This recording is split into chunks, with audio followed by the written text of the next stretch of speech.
The broadcast is now starting. All attendees are in listen-only mode.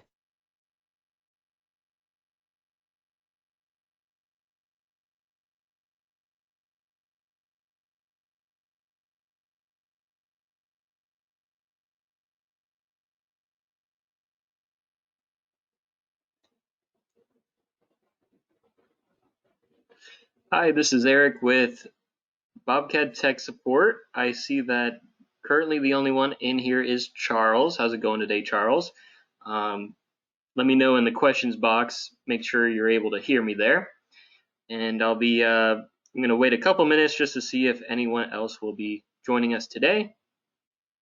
We'll be viewing version 10 BobCAM for SolidWorks milling, 2-axis milling in here.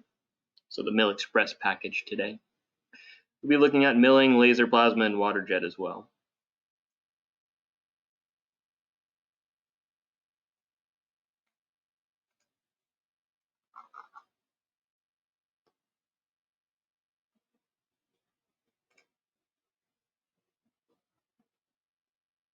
And Charles, I know you have the standalone version of BobCAD. Not sure if you have the plugin here for SolidWorks. So again, let me know if you're able to hear me in the chats, and also let me know. Make sure that you'll be viewing this here for SolidWorks. Make sure you've got that plugin to be able to follow along.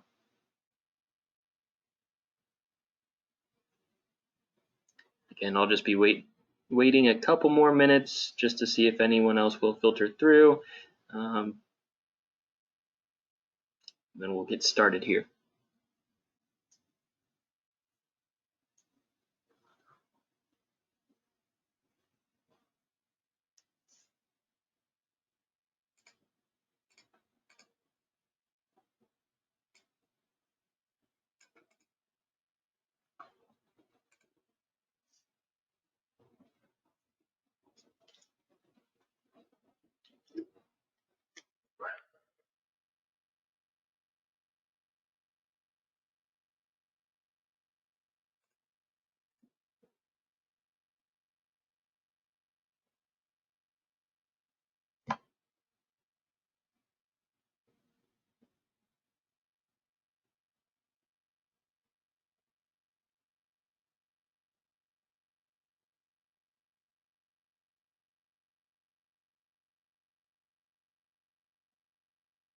All right, it's already 5 after, so I'll get started. Hopefully there'll be some more attendees coming through. And yeah, again, please let me know, Charles, if you're able to hear me.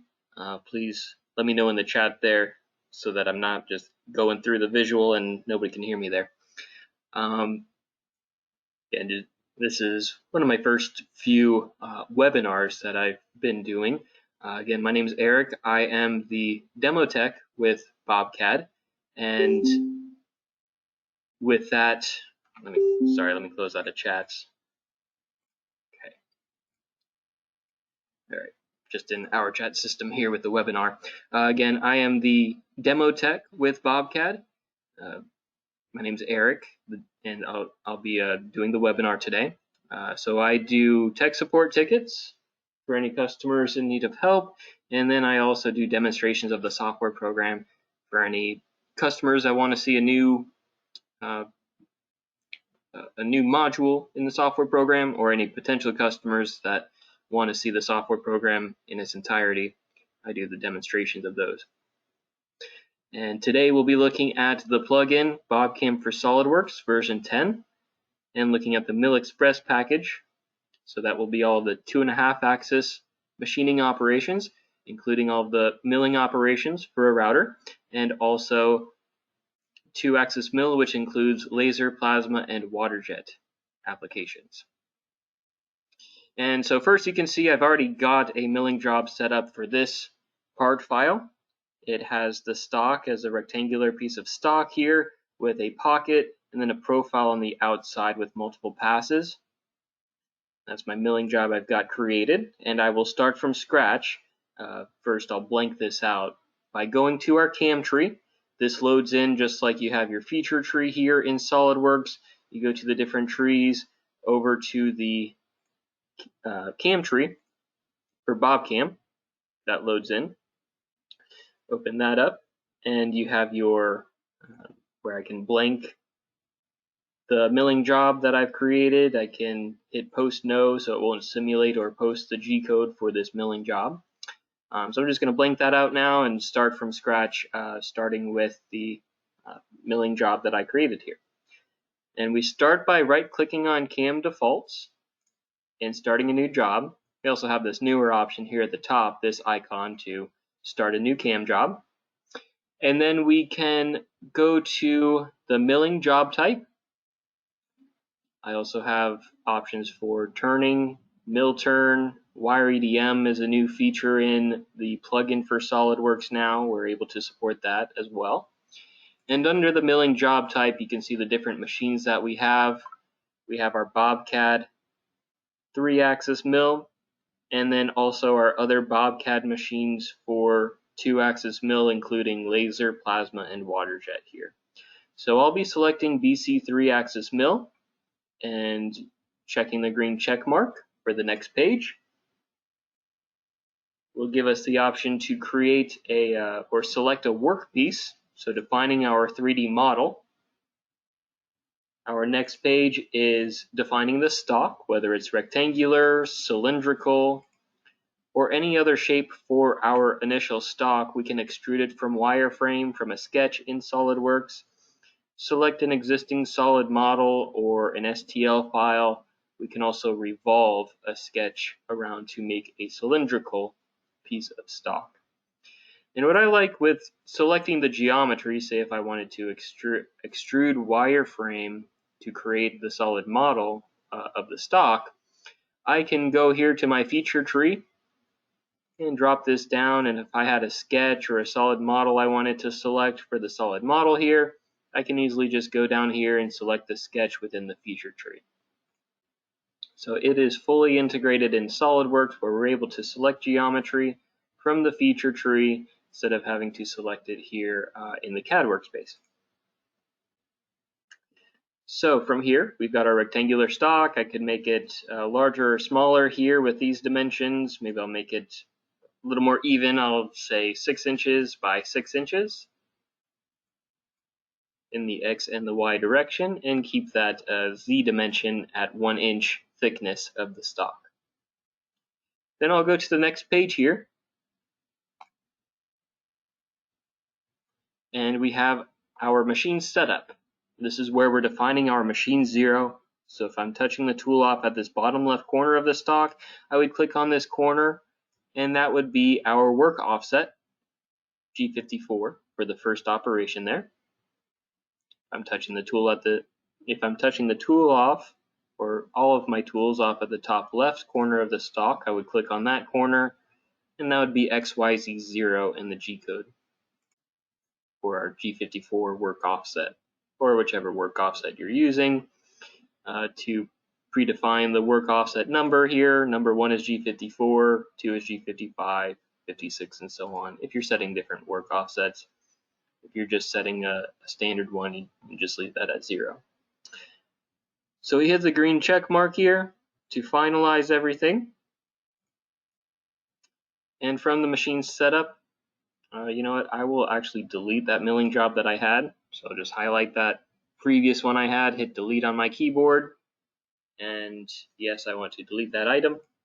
So now we're starting we're starting fresh with the stock that I just defined, the machine setup that I just defined, and then I will right click on the machine setup here in the CAM tree and go to my different milling operations. We offer drilling and tapping operations, counterbore operations, mill 2-axis, mill 3-axis, 4 and 5-axis operations here as well. Again, we're just going through the mill 2-axis operations here today. So I'll select mill 2-axis, select geometry. So I'll select the geometry for my pocket here, and then click OK.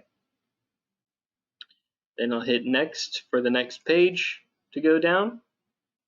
And we can click on different pages here if we want to skip ahead to maybe defining the finish tool. I can go all the way down to that page if I want to, or go back to my page I was just on, which was that feature page, defining the top of feature and defining the total depth of the operation, I can pick the bottom edge of the solid model, or I can manually determine what the total depth will be there if I want to type it in. My next page, I have my different machining strategy options. We have profile. Here are available operations: profile roughen, profile finish, pocket, facing, engraving, chamfer mill, and corner rounding. We also have plunge rough, which is basically like drilling into the stock with a flat end mill, just plunging right down in to rough out the stock in that manner. And then also drag knife, we're able to support vinyl cutting machines with this operation. So we'd be doing a profile cut with a vinyl cutting machine as well. We have that setting. What I will be doing first will be the pocket and profile finish on the inside. So with our default strategies, if I select pocket, it already gives me a pocket and a profile finish. If I didn't want to do a profile finish pass, I can highlight it and delete it here. I can also add operations in here. So if I wanted to do, say, another profile finish, I can add that operation in and sort the operations here, up or move it up or move it down. And then again, I can delete that one if I don't want it. So again, we've got our pocket and profile finish for our current operations. And if I want to add any operations in our current operations list, I can add them from our available operations list. Our next page, we'll skip this for now. This will be for profile cutting. We'll go back to tabs for cutting on the outside profile. We can take a look at that. Our next page is for posting. Again, we can set our work offset number just like we did for machine setup. We can set different work offset numbers for each feature. We can define our tool and our feeds and speeds. We can go into our tool library by going to tool crib and then clicking add from tool library. In the tool crib here is all of the tools that are being utilized in all of our operations under the CAM tree. I'll go to add from tool library. And I can sort by diameter here by just clicking on diameter and looking at all of the tools that we have currently provided in the tool library. I can add or delete tools. I can also modify a tool by double clicking on one of them and changing the diameter, the corner radius, and any other settings there. I can set up my own feeds and speeds for each tool, or I can use system feeds and speeds. And I'm going to back out to show you what that means. Using system feeds and speeds, we'll calculate everything based off of the material I have for my stock. So if I go to my stock and expand that option, and I double click on this material type, it will bring up the material library where I can change the material type that I'm using for my stock. You can see here we have carbon steel, aluminum, different types of plastic here where we can select one of them. I'm going to go to aluminum here and select one. And we have feeds and speeds for each material type set up. Now we always recommend to our customers that you contact your tooling manufacturer to make sure that every every feed and speed in the material library is set up correctly for your specific tools to make sure that there's not going to be any breaking of tools involved there. So I'll go back to that operation that that feature and go to mill to axis, select geometry. Next page is my total depth will be 1 inch. My next page will be the pocket and the profile finish. Tabs, posting, tool. You can see that the feeds and speeds are updated here based on the material that I'm using, which is cast aluminum. If I uncheck that box, use system feeds and speeds, I can manually change the feeds and speeds. Say if I want it, instead of 89, maybe I could do 100 inches per minute cutting feed rate. Change the plunge down to maybe 50 inches per minute. Change the spindle RPM, all those settings here. Then we have some different cut patterns. In the standard pocket, we have a parallel where I can zig or zigzag inside of the pocket. Offset pocket out, where I can start from the center and work my way out. Offset pocket in, where I can start from the outside. And every step over, I'm offsetting for the tool to step over and going in towards the center of the pocket. Then in our advanced pockets, we have those options as well. And we also have our high-speed machining options. Now these are only in the, if you have Mill 3-Axis Pro. The Mill Express does not offer the high-speed machining options. You would have to upgrade to a 3-axis package there for these high-speed machining options. And they include more spiral, where the tool will start at the center, continually spiral outward. So that will save us time. Instead of stepping over each time, it will be continually spiraling and keeping constant tool engagement the whole time while machining. Same with the adaptive roughing, where the tool will start at the center, continually spiral its way out. If it's going in one direction, gets to a wall, it will wrap it to the next location, giving us our what's called tricoidal milling. In other CAM software programs, this operation type is called dynamic roughing or dynamic machining. It is the same toolpath type here with our adaptive roughing. We have a step over option, so we're going to be moving over 50% of the tool every pass there. One-way cutting, which will wrap it to the next location, or not one way, where it will go back and forth inside the pocket there. We also have a rest roughing option, which is similar, which is included with the advanced pockets here, the high-speed machining options. And the rest roughing is if we had a previous roughing operation and we used a different tool, a larger tool, we can tell the software the previous tool diameter and the corner radius of that tool. The software will calculate any areas the previous tool could not fit into, like say maybe in these tight corners where this tool could fit into, and only calculate that tool path. So it will essentially start right where we left off from the previous operation and avoid any air cutting with this operation. Our next page is where we set our side allowance. So we're leaving 10 thou for a finish pass to clean up on the sides. A bottom allowance if we want to leave a certain amount of material at the bottom of this pocket for the finish pass to clean up.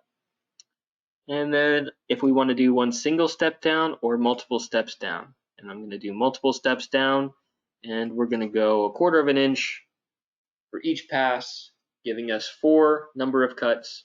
So every 1/4 of an inch we're going down, pocketing out, and then going down to the next level and pocketing out.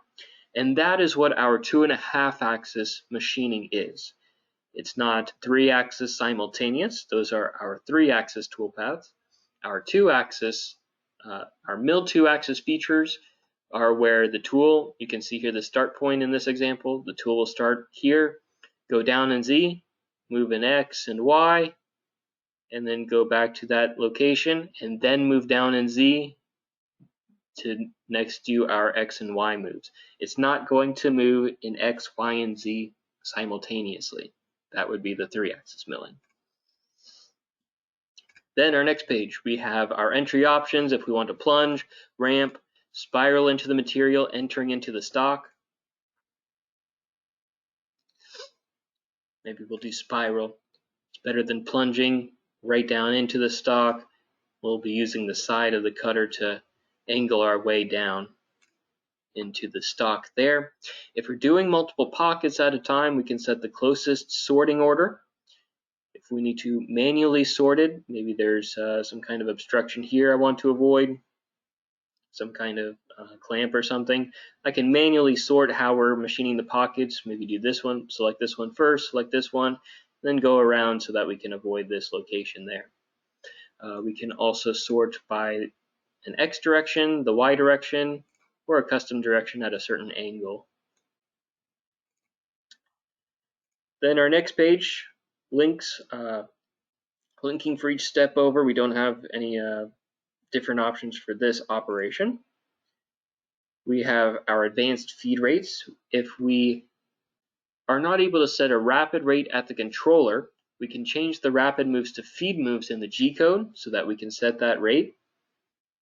And when we're linking between groups of geometry, we can change the feed rate for that as well to speed up that process. Last option in this advanced feed rate, we have an adaptive feed rate option where I can set the minimum and maximum feed rate when the tool is getting into larger material at a time, like into these corners here on the inside. The software can calculate how slow the tool needs to move to keep a constant chip load, and that can reduce chattering at the machine. So you just set a smaller feed rate percentage there. We're going at 100 inches per minute. I set this to 10%, and it can, the software will calculate how slow we need to go. It could calculate it all the way down to 10%, 10 inches per minute, to keep a constant chip load. Our last page here for this operation, the pocket, is our MDI page, and this is where we can set various G&M codes however we need to before or after a tool change or after an operation. Now this used to be only with mill turn because there were different various G&M codes we needed to add for that. Say if we needed to program for a part transfer from one spindle to another, program for a part catcher, program for a tailstock for a lathe. We can add those various G&M codes in the G code, and now we can add anything like that here if we need to change a feed rate, if we need to add any type of variables there, change the work offset. Also raw text, if we wanted to add a comment in anywhere in the G code, we could add that in there as well. Our next page, where we're setting our finish tool. Just going to leave these parameters, the feeds and speeds set up to where they are by default, based on the material I'm using. Next page, our compensation, whether we're compensating on the left or the right side of the path, giving us our climb mill or conventional milling options. So the left system comp will be going counterclockwise, and then if I set it to right, it'll be going clockwise to offset for the radius of the cutter. We have options for spring passes, so if we want to do multiple passes, multiple finish passes, we can set the number of passes here. We're just going to do one pass. Zero allowance for the side and the bottom surfaces. It's just going to be one pass, and we're again going right down to size of the surfaces I've selected that we're machining for the pocket, and one single step down, all the way down to 1 inch. We can set a lead in and a lead out. So if I don't want to start right on the edge of the surface, I can vertical would start right at the edge of the surface. If I don't want that, I can change it to parallel, right angle, circular options at a certain point location. I'm going to go at a right angle, so it's going to start offset a little bit out here and then work its way in at a right angle before doing the profile. I'll do leave it at a 1/4 of an inch, leave it at a 1/4 of an inch for the lead out as well. Corner types, if I'm going around on the outside of sharp corners, we do have different options for loop radius, loop length, triangle, bisect line. Now with these, when it's doing a profile on the outside, it will loop around so that it doesn't stall too long in the corners. Not too much of an issue for milling, but I usually show this with plasma machines especially so that it doesn't stall too long in the corners to burn into the corners there. You can take a look at that with the laser plasma and waterjet. So I'll leave these both at sharp corners. Machine sequence again, if I want to set a certain sorting order, if I'm doing multiple profile cuts. Advanced feed rates, again, we've got our rapid moves. We can set a feed rate for our lead in and our lead out here. and MDI page again. MDI stands for manual data input. So any type of manual data you want to add in, say for example the raw text, you want to add any comments or any various G&M codes, that manual data can be input on this page. After all of that is said and done, we will hit compute, and we will have some toolpath on the inside of this stock. The inside of the part file you can see there. Now we could simulate it. I'm not going to simulate until we're done with the profile cut, but I can simulate each operation individually. Say if I want to just look at the pocket operation here and don't have to go into simulation, go back out of it every time, I can right click on the operation here under the feature in the CAM tree, right click and then go to backplot. I can play it, set the speed, move the progress bar to see any location I want to go to with this pocket operation. While it's playing, I can stop it and step forward for each feed move there, and I can take a look at the current tool location, the feed rate it's moving at, and then play it a little faster there. So you can see that spiral entry in that toolpath, and then going around. I'll close out of it, and then we will be going to the profile cut for the outside by right-clicking on Machine Setup again, Machine Setup 1, right-clicking, go to Mill to Axis again. I will click Select Geometry, and now again I could go down the feature tree and select the sketch if I have it for the profile of the part file. I can individually select all of the edges here of the surface or all of the entities of the sketch. I'm going to delete everything I've selected because there's an easier way to, so I right click in this box, go to clear selections, delete those. There's an easier way to select the geometry too for chain selecting. Just like you would chain select in SOLIDWORKS, you can hold shift and click on an entity. It'll chain select the whole chain, the whole closed geometry loop. Some other options in SOLIDWORKS, it's similar to that, where you can right click on a surface edge and it will give you an option for selecting the tangency. So everything tangent to what I just selected with that arc will chain select.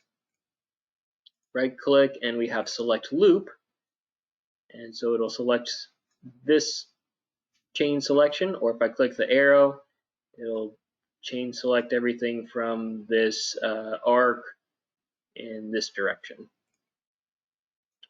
So that's the loop selection I want there, and so I will click OK. My next page, it'll be the total depth. I can pick the bottom edge here again of the part file. Next page, profile rough and profile finish. That all looks good. Now we can come to this page for tabs. So when we're going around the profile cut here, the cutter could go around, it can retract here, go across and plunge back down, leaving tabs along the corners or along the sides of the part. If this is being cut out of a large sheet, say a big sheet of like MDF or a piece of plywood, 4 foot by 8 foot sheet normally is utilized. And if we don't have a vacuum table, we can leave tabs along the path so that it doesn't fall out of the sheet and move on us. It'll stay in the sheet until we cut out those tabs later. You can also use manual tabs if you don't want it right there in the corner. Just deselect that one. And then we can select different ones going around here. Say like a couple right here, so that you can see those as well on the sides. But I'm not going to do tabs for this one. That can be for another webinar there. Next page will be work offset number. Leave that 1. Next page will be our tool page. We'll leave it with that 1/2 inch. flat end mill roughing tool. We'll leave those default cutting feed rates. On our next page, if we're doing a standard profile cut, we also have options for doing a contour ramping. So it'll do a helical ramp down into the material the whole time. And side roughing, where we can start from the outside of the stock and work our way in. So we want to do multiple passes here because I don't want the tool to come in around this arc and have too much of a workload there. I'm going to set the step over, maybe do 1/4 of an inch for each step over there, and we'll say 3 number of passes. Leave the compensation to what it is there, go to the next page, leave our side allowance and our bottom allowance to what it is, and we'll do multiple steps down as well. We'll just do a 1/2 inch, so it'll go down 1/2 inch, cut across, go down again a 1/2 inch, and then cut across to the full depth of 1 inch. Next page, we have options for our lead in and lead out.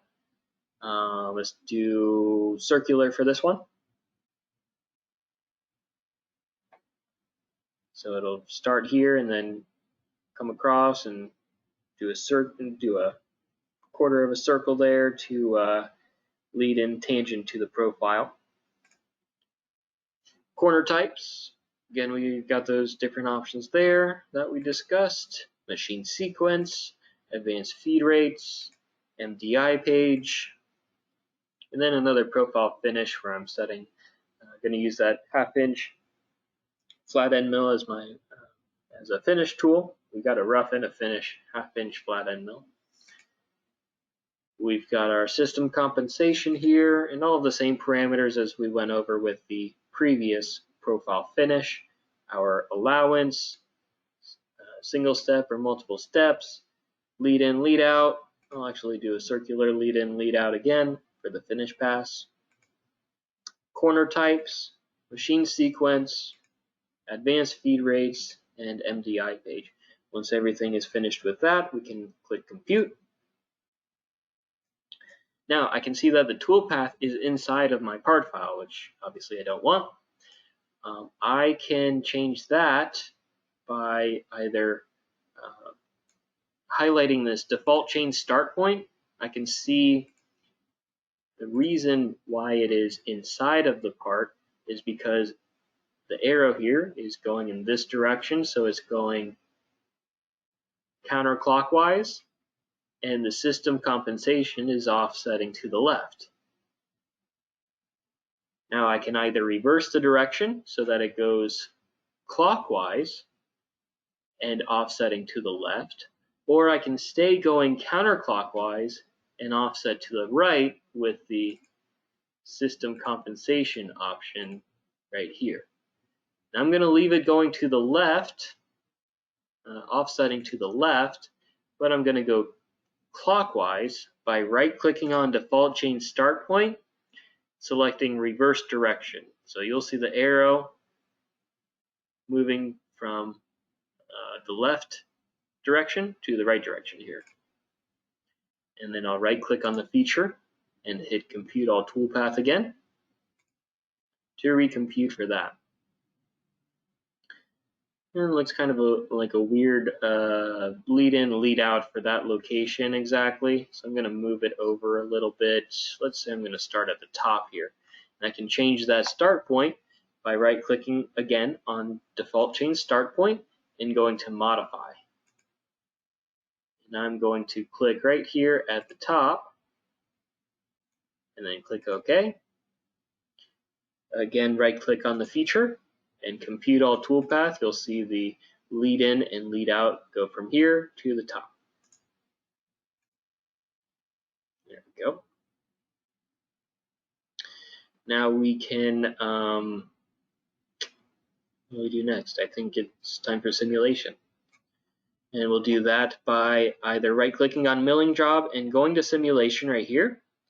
We also have a small simulation button right here at the top. Actually, we have a larger simulation button here at the very top. So a bunch of different options we've got in there for selecting that.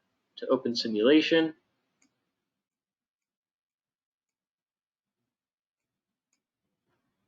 And so we've got our run option. So I'll just hit run. Under NC mode, I can drop that down. We also have time mode and length mode. NC mode will show us how many lines of code, estimated to be about 11,000 lines of code. Drop that down, go to length mode. It says the tool will be traveling about 488 inches. Change it to time mode. Estimated time for these operations is going to be 5 minutes 34 seconds.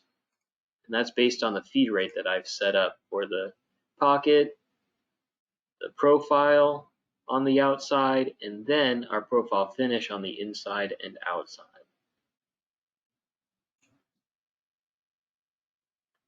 Now if I want it to do the pocket and then the profile finish on the inside, then the profile rough on the outside and profile finish on the outside sorted that way, I can do that by closing out of simulation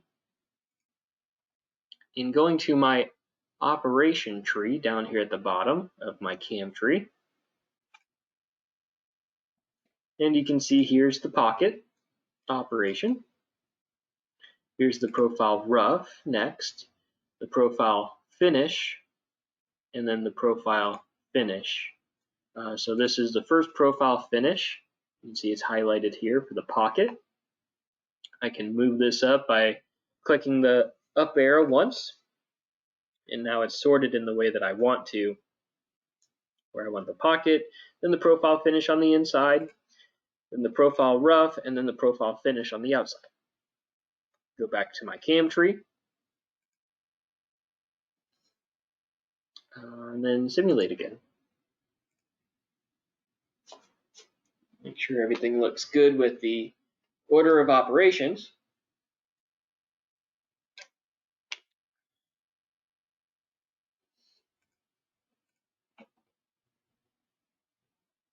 I can change the run speed here of the simulation with this slider bar. You can see that it shows the tool path within simulation. If I want to turn that off, I just click on toolpath here. We'll speed up the process. Here's the pocket. And then next will be the profile finish afterward on the inside. You can see it's doing a step over of 50% of the tool for each pass spiraling around there. And it's stepping down 1/4 of an inch each time. There's another 1/4 of an inch down to the full depth of 1 inch. And then the profile finish, then the profile rough starting from the outside. You can see it does 100% of the tool engagement here at the corner still. So maybe I will do one more step over pass. I'll add that in for the profile rough. But what's even more important is getting down to the cut to size for the part file. And to determine that, I can go here to this analysis page. And so here's this analysis tab at the bottom. I click on the drop down and select deviation. Now let's see, change it to auto. I'll refresh, where it will show different colors of the stock depending on how much material is still remaining.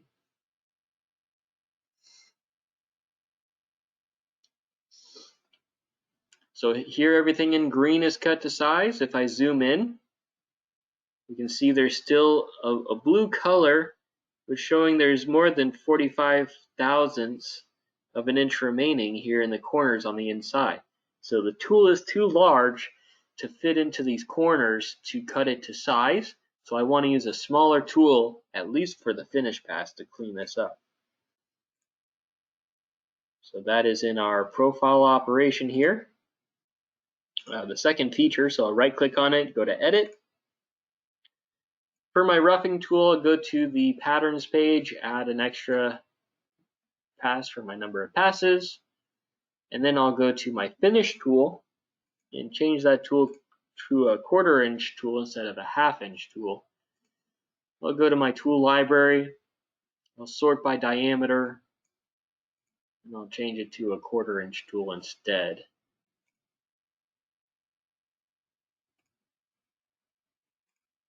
Then hit compute, then go back to simulation.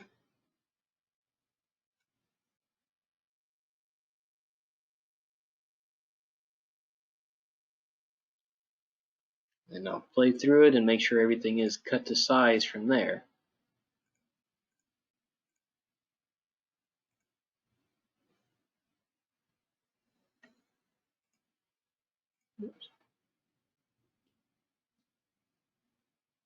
So here we have some red. It's showing that the flute, the tool here, the cutting part of the tool here in yellow is not tall enough to cut along here. It's cutting along with a non-cutting part of the tool. So I'll want to change that. Go back to my finish tool. And instead of the flute length, instead of 3/4 inch, I'll change it to 1 inch. Just don't like seeing any red in simulation.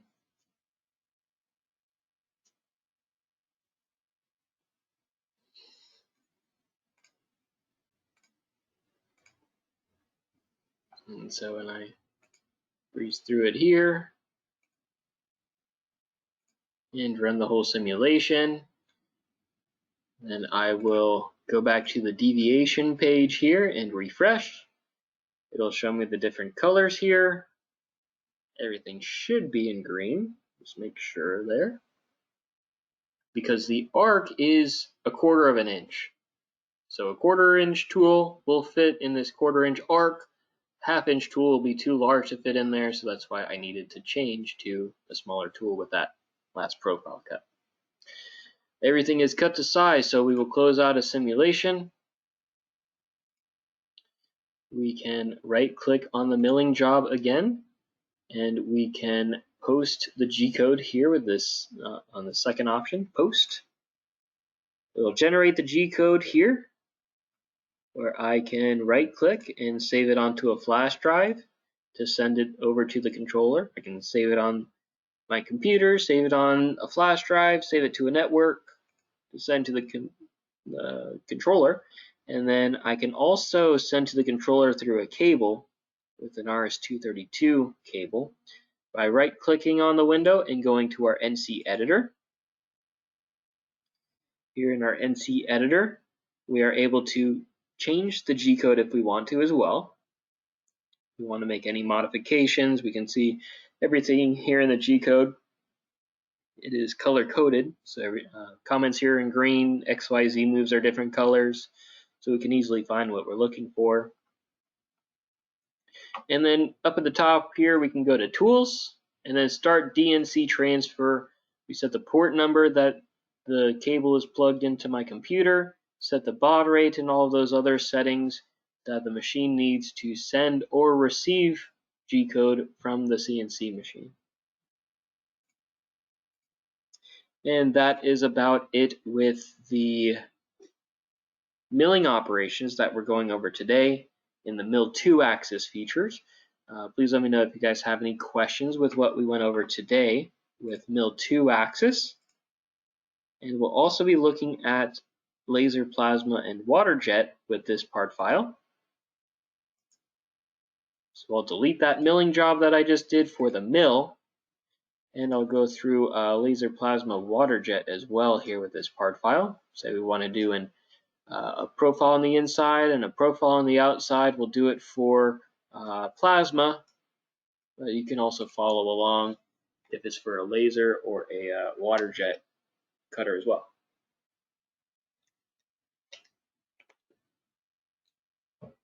So we start again by going to a new CAM job up at the top.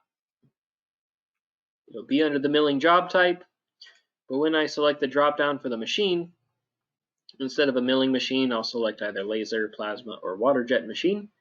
I'll select plasma, click OK, select my workpiece, next page, select my stock,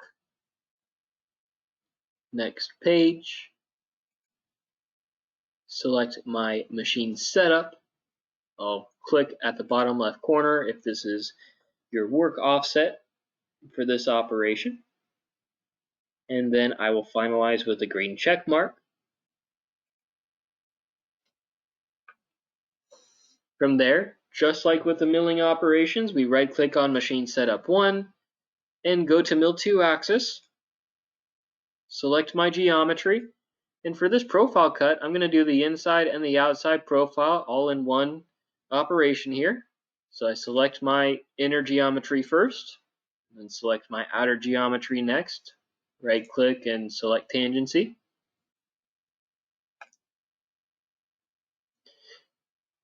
And the software will understand to do the inner profile cut first, then the outer profile cut after.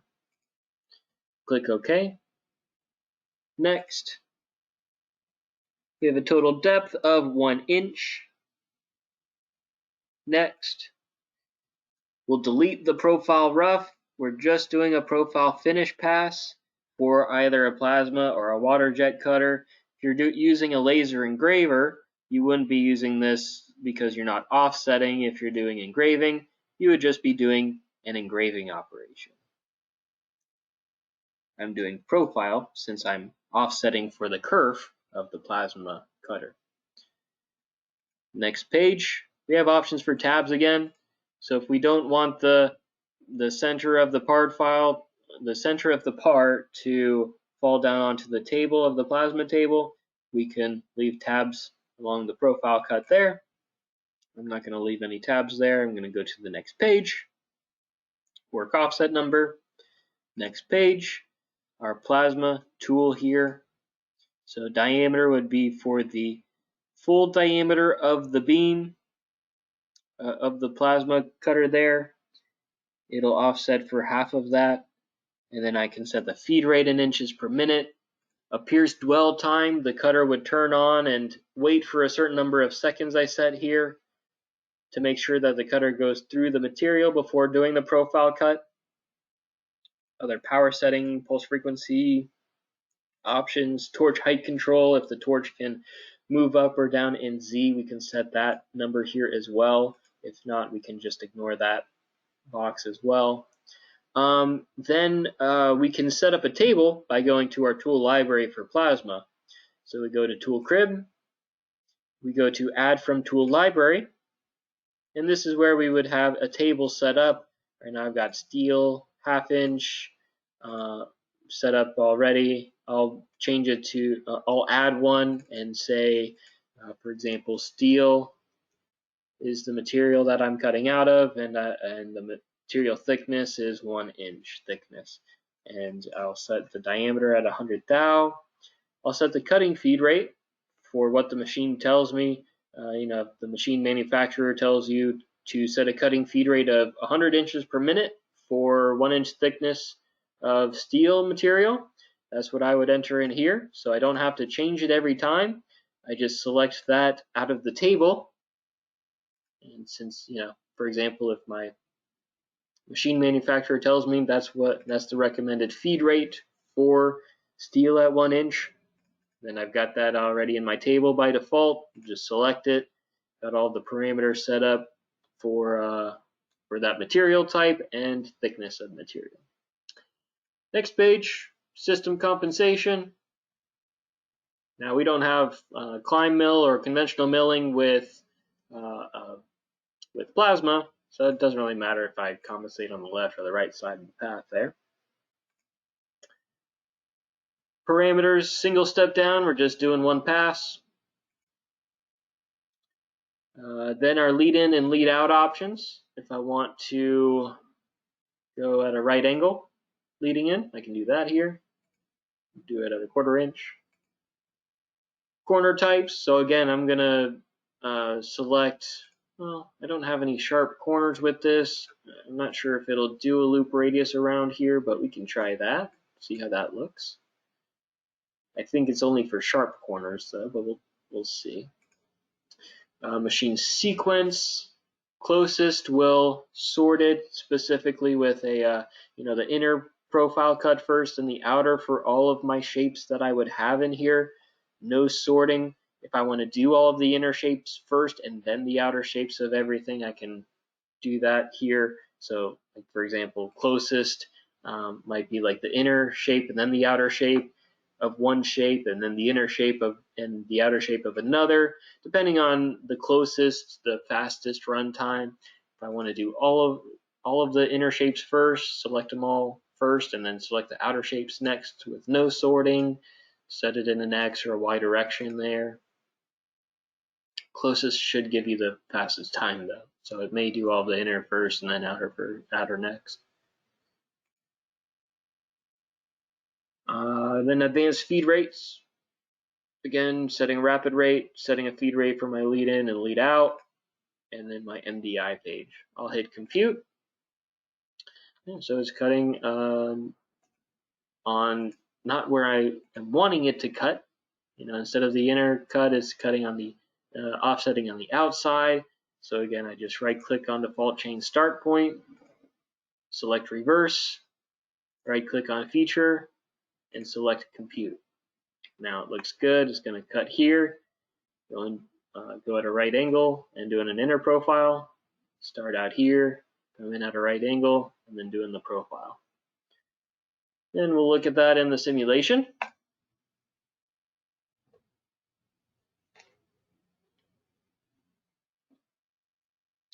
Based on the feed rate of 100 inches per minute, it says it will only take 22 seconds to do the inner and profile cut. Maybe slow it down because it's going to go pretty fast. There's the inner profile and then the outer profile. You can see it starts at a right angle so it doesn't cut right into the material starting out. If this is the material that I have, it starts here and works its way in.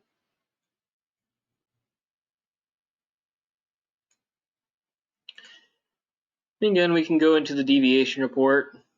Shouldn't be an issue though because the tool is only 100 thousandths in diameter.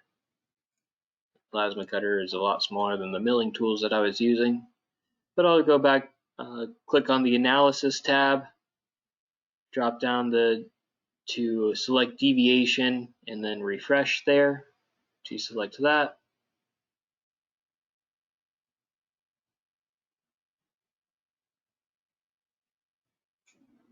Taking a minute to refresh here.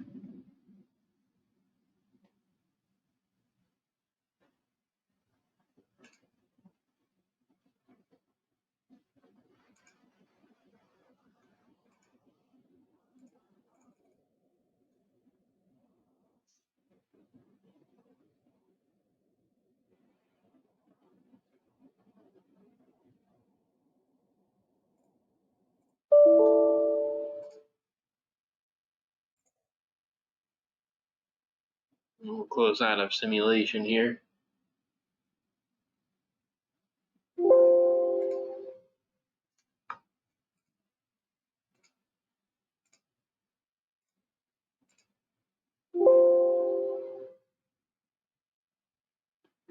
While this is still loading here, just let me know if you guys have any questions with any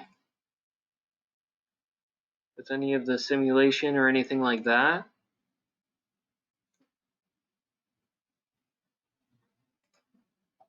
With milling or with the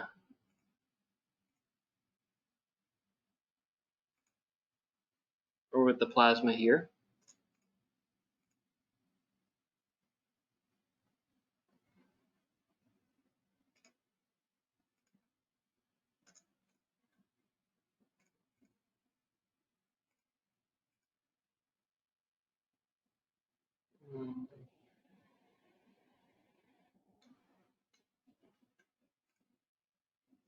And then once everything's out of simulation, we can post to G-code again, right-clicking on milling job, going to post, and then again right-clicking and saving, putting onto a flash drive and sending it over to the controller from there.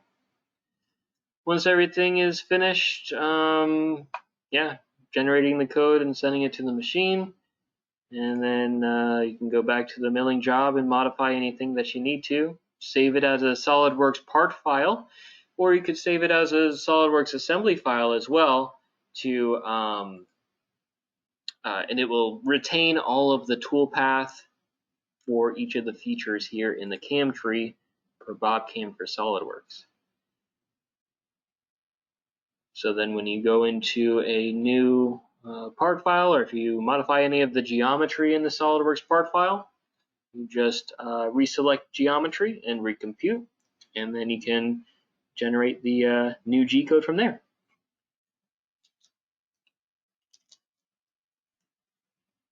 Please let me know if you guys have any questions here in the chat. Thank you guys for viewing the Mill 2-axis BobCAM for SolidWorks version 10. And one other thing that I was going to say was the Mill Express package that we saw with milling, and also programming for laser, plasma, and waterjet. And also, if you guys have any questions moving forward, you can also contact us with our email address being support@bobcad.com, and our phone number is 727-489-0003. Again, my name's Eric with BobCAD-CAM, and thank you guys again for viewing the webinar today. Have a great day.